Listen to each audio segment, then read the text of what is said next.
کالے رنگ کا ایک چرواہا تھا، اسود الرائی، رائی عربی میں کہتے ہیں چرواہے کو، اسود کہتے ہیں کالے رنگ کو۔ کالے رنگ کا ایک چرواہا تھا، نام بھی اسود پڑ گیا۔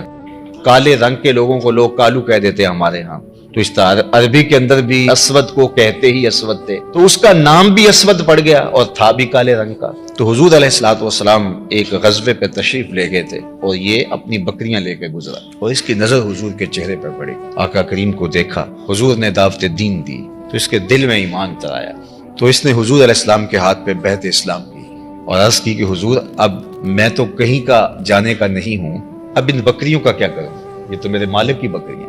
تو فرمایا کہ تم ان کو اس کے باڑے کی طرف ہانک دو، جب آخری بکری اس کے باڑے میں چلی جائے تو تم پلٹ آنا۔ تو وہ گئے اور جا کے بکریوں کو اس کے باڑے کے اندر ہانکا، جب آخری بکری اندر چلی گئی، پھاٹک بند کیا تو واپس آ گئے۔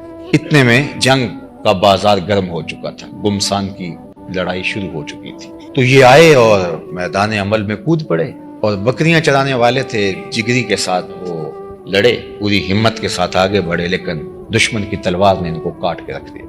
خیر جنگ ختم ہوئی تو جب لاشوں کو اٹھایا جانے لگا تو اسود رائی کی لاش بھی پڑی ہوئی تھی۔ تو اللہ کے محبوب علیہ السلام نے جو ارشاد فرمایا اس کا مفہوم یہ ہے، یہ شخص ہے جس نے کوئی نماز نہیں پڑھی، کوئی روزہ نہیں رکھا، کوئی زکوٰۃ نہیں دی، کوئی حج نہیں کیا، یہ آیا اور سیدھا جنت کا دروازہ کھلا تھا، اندر چلا گیا۔